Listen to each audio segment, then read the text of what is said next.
Здравейте! Днес 1990 година се оказа много интензивна със събитие за така прохождащото българско айкидо. Поради това през 2025 година празнуваме 35 години на няколко важни събития. Едното е 35 години от учредяването на Българска айкидо федерация, тогава с председател Георги Иванов сенсей.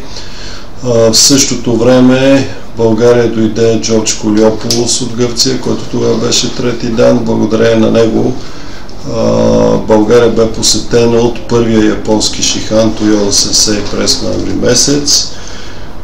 Така че днес с сенсей Краси Цветанов ще си припомним това време и тази поредица от събития, която така дава и в момента отражение на айкидото в България, а тогава даде и сериозен тласък на неговото развитие. Краси, с какво да започнем? С това как се свързахме с Джордж Колиополос. По реда на нещата. Тогава ще започна аз. 90-та година бях вече втория семестър от петия курс като студент по философия. Аз като студент работех много активно в спортния клуб на университета.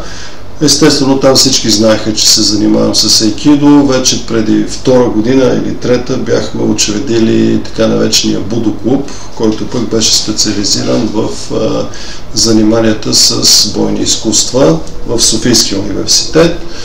И един приятел гръцки студент ми донесе едно списание гръцко за бойни изкуства. Ви каза, виж, тук има айкидо. Естествено, то е на гръцки, но имаше снимката на един сенсей така с мустаци, с гръцко изражение. И долу беше написан телефона на доджото. Не си спомням точно текста, там май беше интервю с него, или така подробна реклама за познаване с айкидо и реклама на неговото доджо, но още вечерта се обадих по този телефон. Стационарен телефон тогава нямаше никакви други. И беше интересен разговор. Hello, айкидо, yes, айкидо. Как се казвате? Казвам се Джордж Колиополос. Аз се представих, съм Пламен Юруков. И така нататък. Искате ли да направим нещо заедно по айкидо? Там Джордж каза да, защо не. Аз го разпитах, нали, къде сте учили, кой е вашия учител. Да, точно това беше въпрос. Кой е вашия учител? Това го бях научил от Япония, защото всеки питаше кой е твой учител. Аз тогава не знаех какво да им кажа, защото в България нямаше такъв японски шихан, както беше в другите държави. И той каза, моят учител е Тойода сенсей. Аз съм живял дълги години даже цялата ми младост в Чикаго. Каква степен имате? Той каза трети дан, което си беше, нали, наистина сериозно за нас и сериозен опит. И това, което се договорихме, той каза, аз и без това пътувам през април месец за Румъния. На връщане мога да спра в София, да се запознаем, да направим няколко тренировки и това нещо и стана. Той на пътя от Румъния дойде, беше с един червен Фиат. 750 мисля, че беше Фиата. И той много години. Да. Той беше с една негова приятелка ирландка, доколкото си спомням. Която му беше партньор в айкидо. Тя му беше Уке, да. Тя също беше айкидистка, с черен колан и беше. Мисля, че да. И тя с черен колан. Аз не си спомням името, но това не е толкова значение. И с него се срещнахме, къде беше Краси? В центъра на София. Центъра на София, до парламента зад Кони имаше един хотел, по това време Гранд Хотел София. Там седяхме... Още си го има, не? Той е централен софийски хотел, да. Да. Има го, но вече по друго име.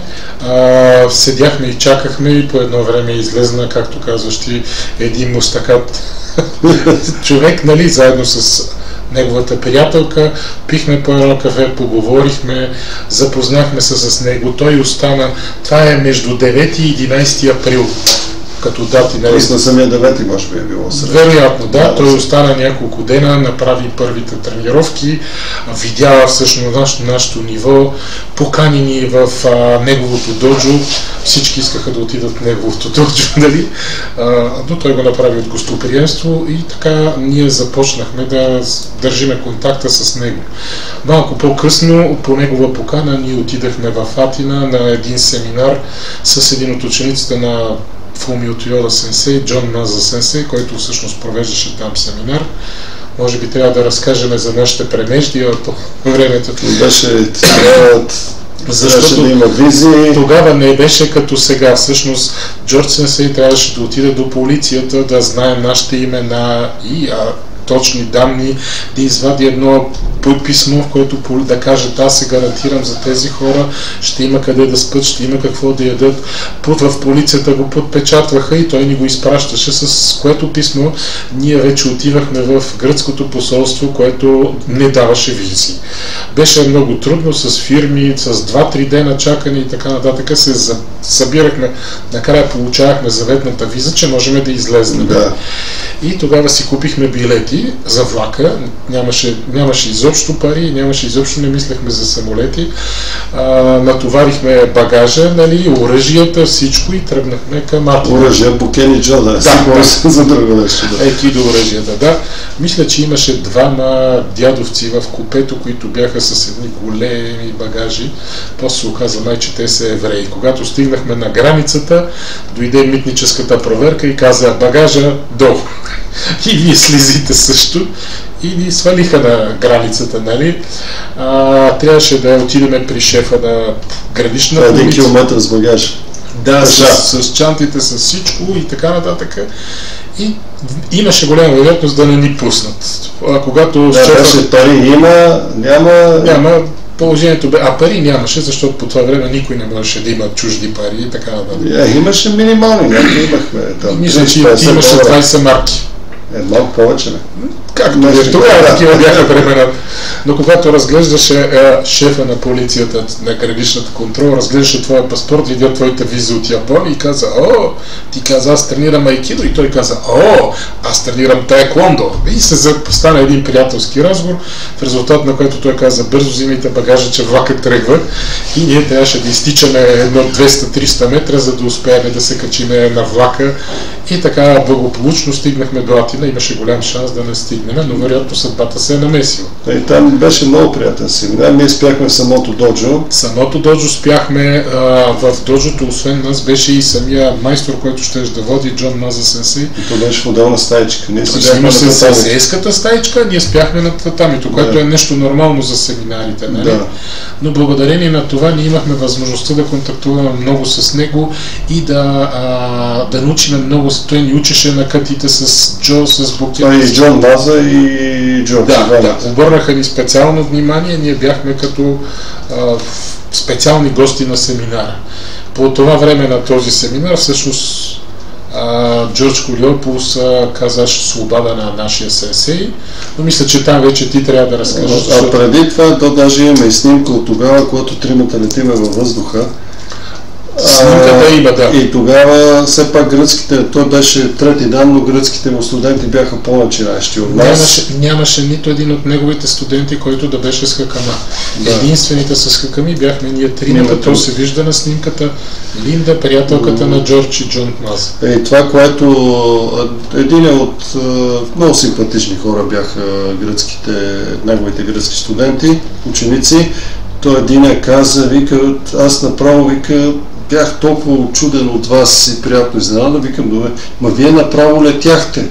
И тогава Джордж им каза: и вие ще се научите да летите, бавно, постепенно, всяко нещо се изисква време.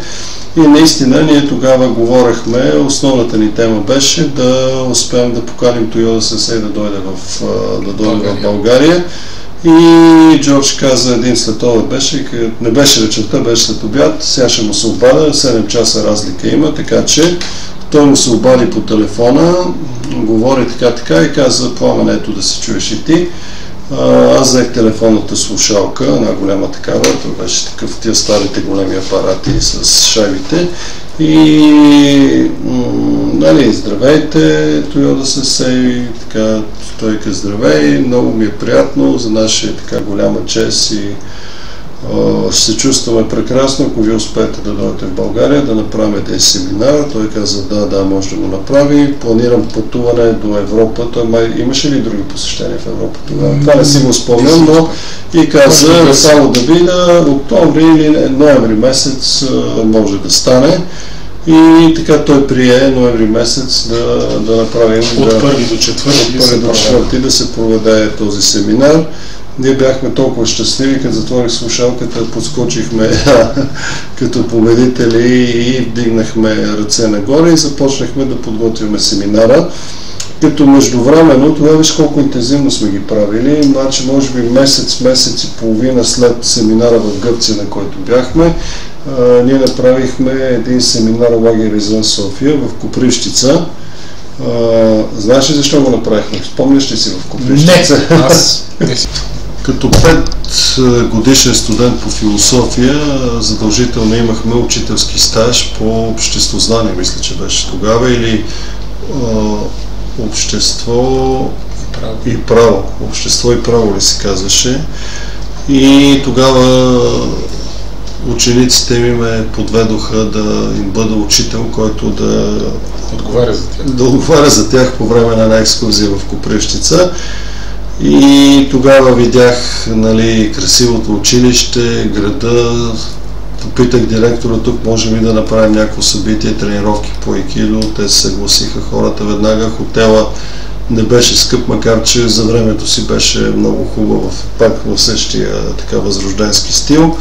И аз го споделих с тебе, обсъждахме го и решихме да го направим там, което си последва една организация с един камион. Това беше и транспортът не беше толкова скъп. Проучване.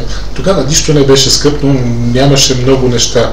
Успяхме да осигуриме татами, закарахме към 100 квадратни метра в салона на Възрожденското училище. Имаше невероятен ентусиазъм. На снимките се виждат поне 30 човека, които целият салон беше изпълнен с хора, които искаха да тренират айкидо, и в продължение на една седмица 2 пъти на ден водехме тренировки, нещо, което до тогава беше непознато за България. Да. А пък там на една поляна, на един хълм правихме тренировките с оръжие. Едната тренировка беше в училището, мисля, че беше сутрин, когато беше по-хладно, а след обяд или при вечера правихме втората тренировка над самия град, на поляните. Има една много хубава снимка, аз не знам дали е една жена с вилата си и коси там нещо, нали, саното, ние в това време махаме с тояги, но там всъщност се провеждаха втората тренировка с айкидо, мечове и тояги, нали, беше невероятно, на чист въздух, страхотно. Благодарение на брата на Джордж Сенсей, Димитри, който по това време обикаляше навсякъде с един приличен фотоапарат, който вадеше цветни снимки, което беше уникално за това време. Той направи много снимки, а Джордж Сенсей преди години го помолих и той ни даде негативите и ние ги цифровизирахме и сега има вече какво да си спомняме от това време.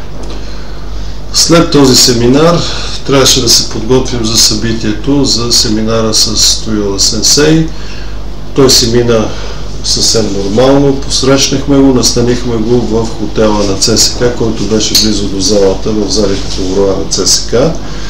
И на този семинар, освен че така за първи път голяма част от участниците се докоснаха до истински японски сенсей, неговия подход, начина му на работа, тогава покрихме и първи дан по айкидо, значи ноември месец 90. Първи до 4 ноември беше семинара. На последния ден, на 4 имаше изпит, на който покрихме първи дан и така бяха поставените на един много интересен тласък за развитие на българското айкидо. В същото време и за неговата значимост говори това, че 35 години по-късно ние го почитаме това събитие, отделяме му време и говорим за него. Благодаря ви за това, че ни гледахте. Благодаря ви за вниманието. Съвсем скоро продължаваме с други теми от историята на айкидо в България.